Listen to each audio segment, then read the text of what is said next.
So I would give talks in schools about maybe 3 or 4 times, maybe more recently once a month during the academic year. This is the largest crowd that has ever been at a talk I've been involved with. And if I go back 10 years ago, I would turn up and I'd have a chat with the 2 parents who came along. And so this is fantastic. I've never been introduced previously by one of the students. And a school is a community of teachers, staff, parents, and then at the heart of it all the students, Páistí. And you know, it is a real pleasure and it is a privilege for me to step into a community like this. I'm always aware when I do this that there's a large element of preaching to the converted. So it is about everyone taking something out of tonight that they can bring out to their friends and relatives. We have 5 of the 6 of the students on the committee in total, is it? I mean, 5 of you here. I know you're going back to the younger classes and talking to them. That's so important, because they will listen to you when they won't listen to the Máiste or the Úntúirí. So, I'm going to talk for about 20 minutes or so, maybe 25 minutes, I hope not longer than that. There will be time for questions, but Augustus Gloop in 1971 was the iconic image of childhood overweight and obesity, and I remember watching that in the 1970s going, he was big by standards. 2005, Augustus Gloop, that was the iconic image of childhood obesity. That was the acceptable cinema portrayal of childhood obesity, and that's been the problem in the last 30 years, that as the population have got bigger, so 30 years ago in Ireland, 13% of our adults were overweight or obese. Now 26% of our adults are overweight or obese. But the body mass index over 50, the extreme end, has gone up 1,200%. And that's what I would be looking after in the hospital. The people who are really struggling with their weight. And when we sit down with policymakers and say, well, what causes it, they look at this slide and they give up. Because 198 different things drive obesity in our society. And if you break them down, there are 7 major groups, right, of things. And 5 of those 7 are environmental.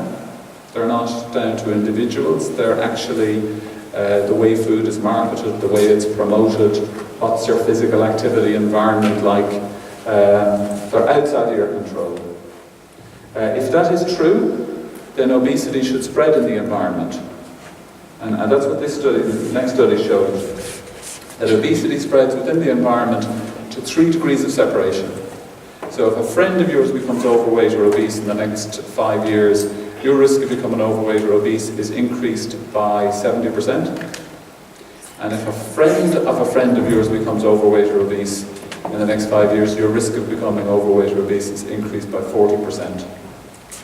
So it's a 3 degrees of separation. And the conclusion of this study in the New England Journal of Medicine was, best way to lose weight is to change to thin friends.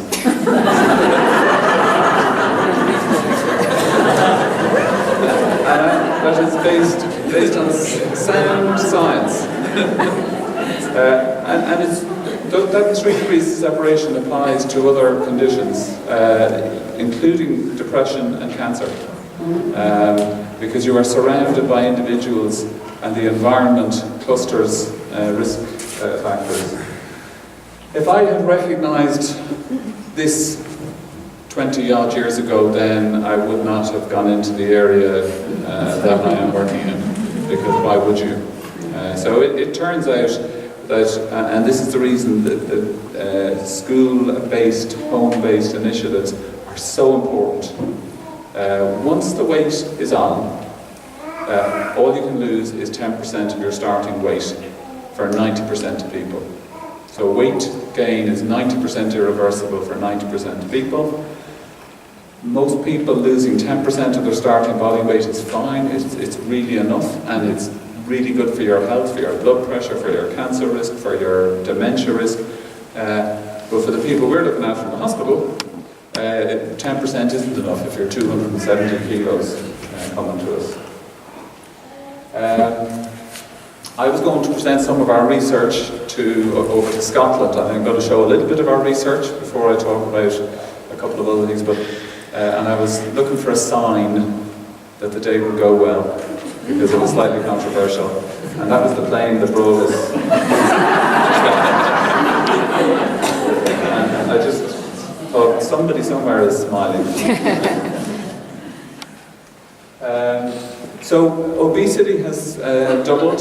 Severe obesity has gone up 100%, but life expectancy is longer than ever. And that's what people will say to you sometimes, well, you know, we're living longer than ever. We are living longer than ever, but we're living longer than ever with more years of chronic illness before we eventually move on. And obesity delivers about 14 years of a chronic illness before you pass on. This guy, an Austrian, forced FINA, the International Swimming Organization, to introduce a new category of world record there 2 years ago. The 105 to 109-year-old category. Okay? So it is possible to do it positively, and his recipe for success was GEDS, genes, G-E-D-S, genes, exercise, diet, spirit.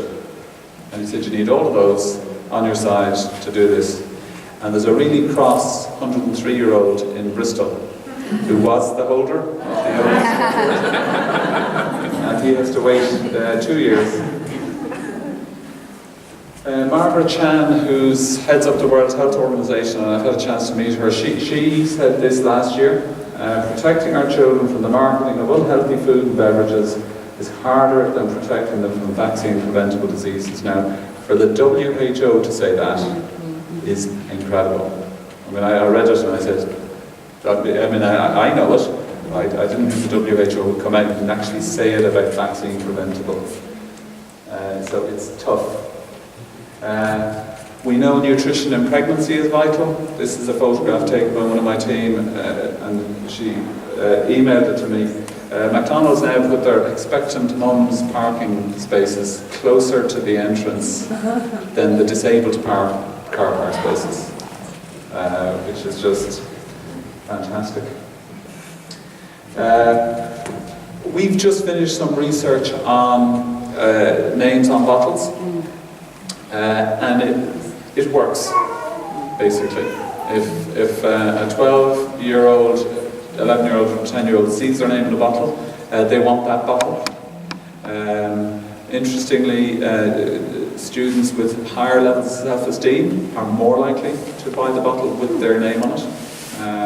And in the study that was done, any of the psychologists who did this had names on water bottles, names on Diet Coke bottles, and names on ordinary Coke bottles.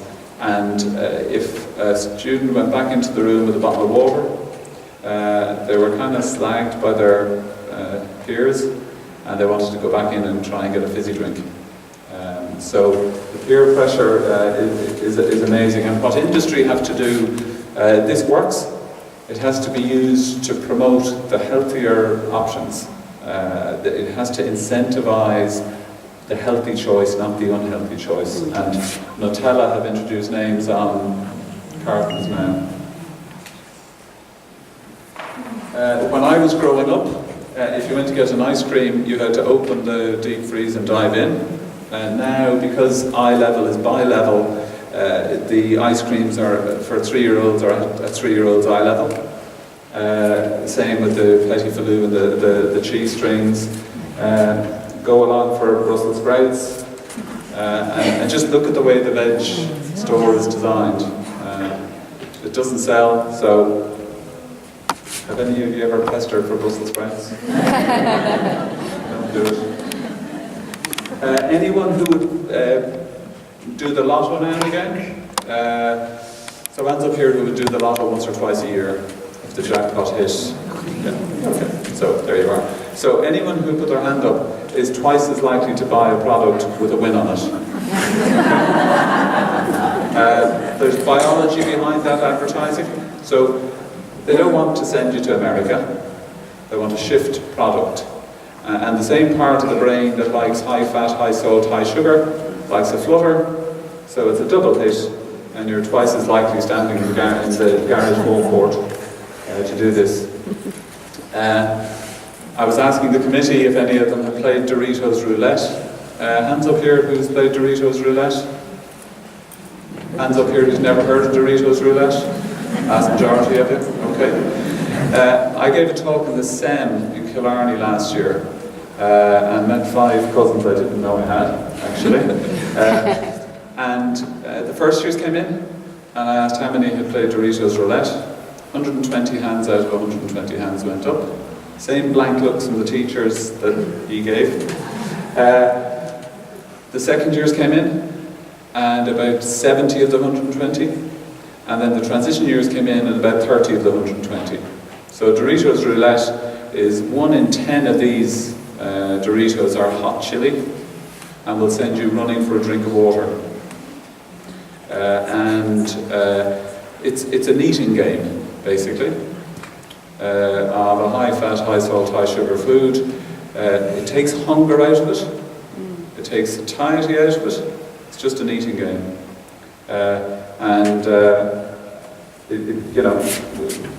Industry have to be responsible, and then we have to know what's going on. But it's the marketing intrigues me. You've never heard of it, but I can guarantee if you go home and check, a good percentage of your gang will have played it. I know about this because I came home to find my 12. The only reason I know about this is I found my 12-year-old going toe-to-toe with a 12-year-old across the road. So I did what you do, I confiscated it and I made a slide.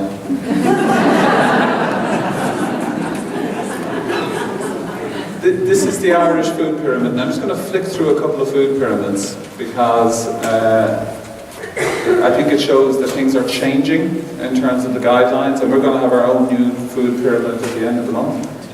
Have you seen it yet? No, I've heard what it's about.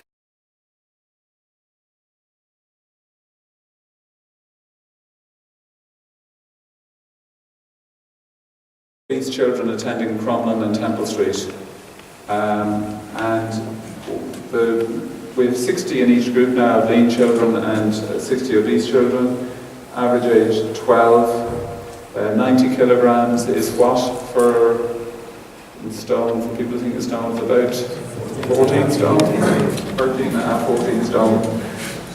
If you look at the blood sugar, it's fine. Insulin levels to control the blood sugar and keep it fine.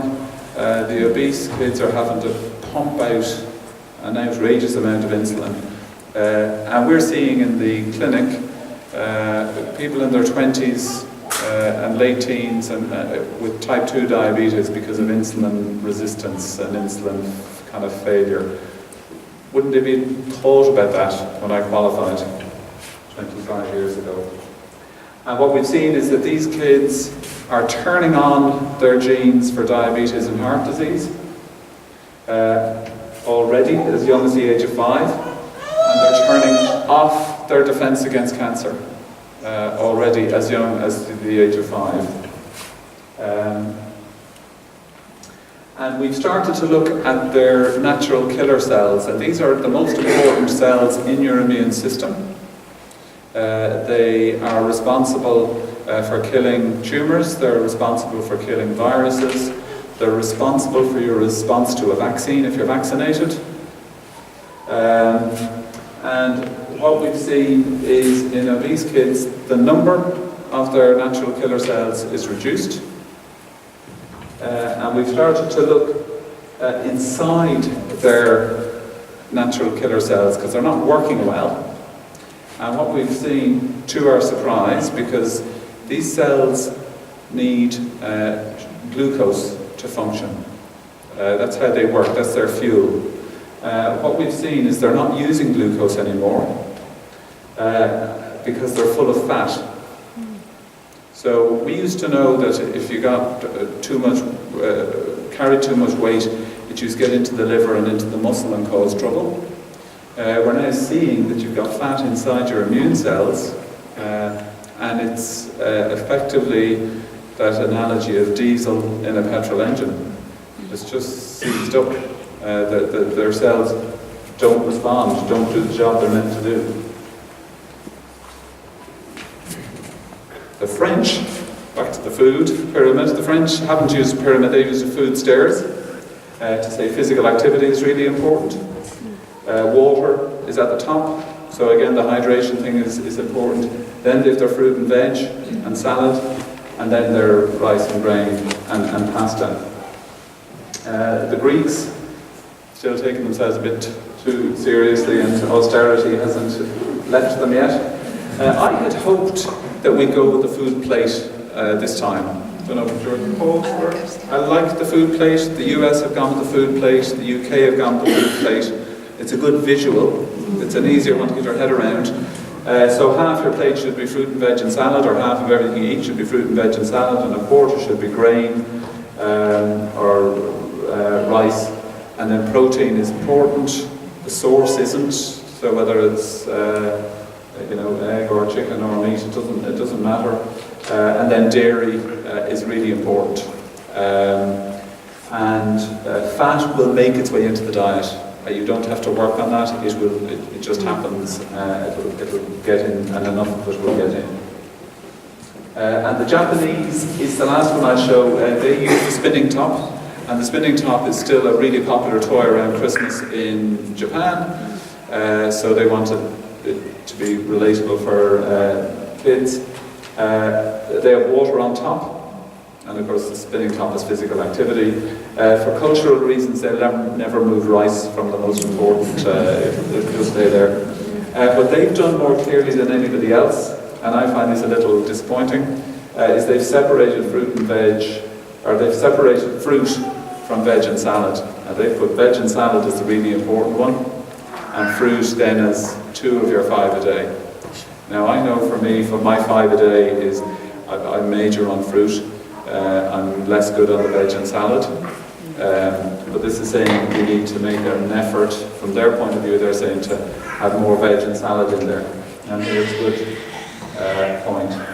And you know, a can of Coke and a packet of crisps, and I see this every Saturday after training. If you happen to be in a garage or you happen to be in a shop, the packet of crisps, a can of Coke, the bar of chocolate, because you've run around for half an hour playing a game. And we have to change that culture. It is the child's job to get as much of that as they can out of you, okay? High fat, high salt, high sugar wires the brain wants it. Your job has to be to say, not happening, because not good for you. And we know that now, so it has to be about moderation, not a routine daily thing. And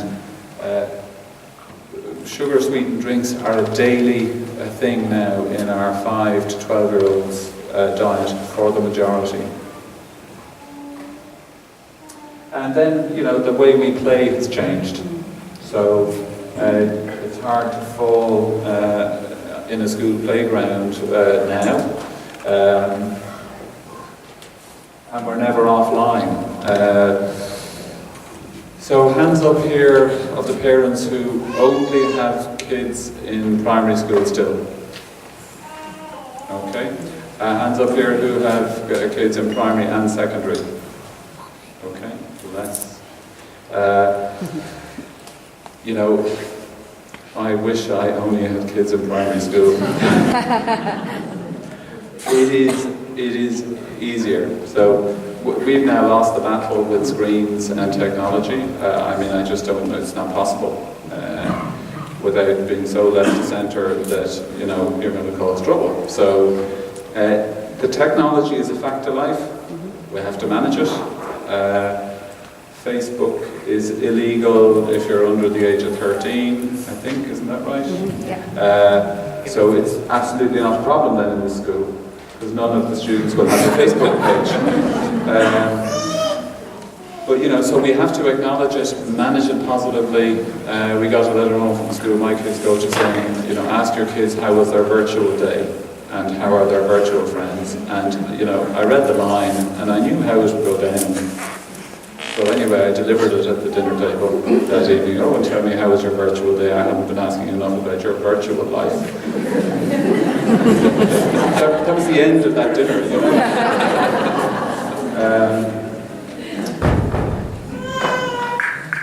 You know, but in every way. So, you know, when we went to concerts back in the 70s and 80s, it'd be mainly dancing and jumping up and down and singing. Now it's recording. It's a more gentle movement. Everything is recorded. You see people at matches, and the most fantastic thing is happening, and they're looking at it through a little screen. And you're going, what's that about? This is a schoolyard in Finland. I went to Finland with Operation Transformation. They all cycle to school. And I said to the 16-year-old kind of student year head, yeah, but you know, what do you do January, minus 18 degrees and 3 foot of snow? And he said, oh yeah, you couldn't drive then, you'd have to cycle.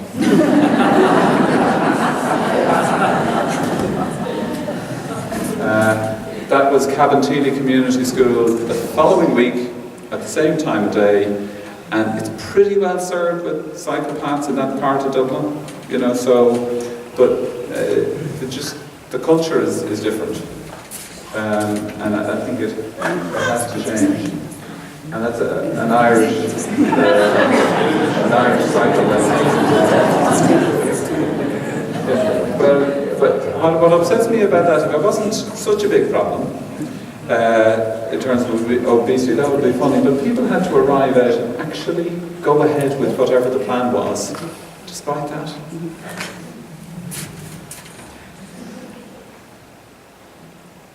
Yeah, I tell all our medical students on our team, they're banned from using the lift when they're working with me. They must use the stairs. We have a 4-storey hospital. So if I see one of our team on a lift, I say, you know, while you're with the diabetes team, use the stairs, part of the message. I don't think any healthcare professional should be seen on a stair, in a lift, unless they're transporting information or patients. And the ADA, the American Diabetes Association, you know, stair is good for exercise. One of the medical students came in to me and said, but have you seen the sign on all the stairs in this hospital? And I haven't seen this sign. Stairs. So I'm now working, I was working on trying to get more chip-free days in the hospital. I'm now trying to work to get them to take these caution stair signs down. And then Margaret Chan continued and said, these threats do not neatly fit with the biomedical model that has guided public health. And their root causes lie outside the traditional domain of public health. So 4,000 people a year in Ireland die from the effects of overweight and obesity. How many death certs does it appear on? Like about 6, I think, last year. And that's a really formidable foe. You know, we do extraordinary things for Ebola, for example. Ebola even appeared on a Final Med exam question 2 years ago when it was topical. It's never arrived in the country. Whereas we have something killing 4,000 people, and it doesn't even appear in the death cert. The exercise, this study was done by Jerry Morris back in the 1953, public health epidemiologist. He separated people into bus drivers and bus conductors. 53,000 working on London transport. Fantastic study, matched for age, income, sex, ethnicity, smoking status, so they were perfectly matched. So who had more heart attacks? Yeah, driver. So the drivers had 3 times more heart attacks. And then if you got a heart attack and you were a driver, you were 3 times more likely to die in the first 3 days. Right? So, and that wasn't going to the gym. That was just the difference between sitting all day, every day. And you know how quickly a conductor used to walk when we had conductors. Just up and down, no pace, just not inactive. And that's what we have learned. Physical inactivity is really bad. In the next iteration of this health promoting school and this policy, all meetings like this will be held standing up. But that'll be. Does the type of exercise matter? Well, the next slide was given to me by an exercise physiologist, and it explained the difference between, for me, because I got difficulty to get my head around resistance training and endurance training. So, can anyone name these 2 people? Start on the left. Pardon me? Arnold Schwarzenegger, similar shape, but so this is Guy Cutler, world bodybuilding champion for several years, and then the guy on the right. Armstrong, yeah, Lance Armstrong. So the guy on the left does resistance all day, every day to the point of exhaustion, weights, and that's what he looks like. Lance Armstrong does endurance, cycling, and drugs. Sorry, but they both do drugs. They've both been convicted of performance enhancing, so it's not drugs and no drugs. And for weight management and for our patients, so we ban our patients from joining a gym when they come to the weight management service because they can go to a gym and it might be nice if they get there and they do a bit of exercise and have a swim, but it's the exercise and activity you build into your everyday that you will benefit you. So I know people give out about Operation Transformation, but when you see people getting a can of beans or a bottle of water and doing 10 of these 3 times, if everyone in this room did that, 2 bottles of water and did that 10 times before they brushed their teeth, your insulin sensitivity would improve, actually your upper muscle would improve, and it would be good for your long-term health. And at least an hour of moderate to vigorous. So, childhood obesity is the biggest societal and public health challenge we face. The immune system is really affected by overweight and obesity in kids. They're not even responding to vaccines because of their natural killer cell problem. Get rid of sugary drinks and replace them with water. And then be active for more than an hour. And I think you have to sleep. I didn't mention sleep. Sleep is really important. And sleep hygiene is really important. And that's the bit that is bothering me about the technology in bedrooms. So you have to make sure that you do your best to get everyone to have a good night's sleep. Okay, and I think I'll leave it there because we need to hear Ellen and we need to have time for questions. Thank you very much for your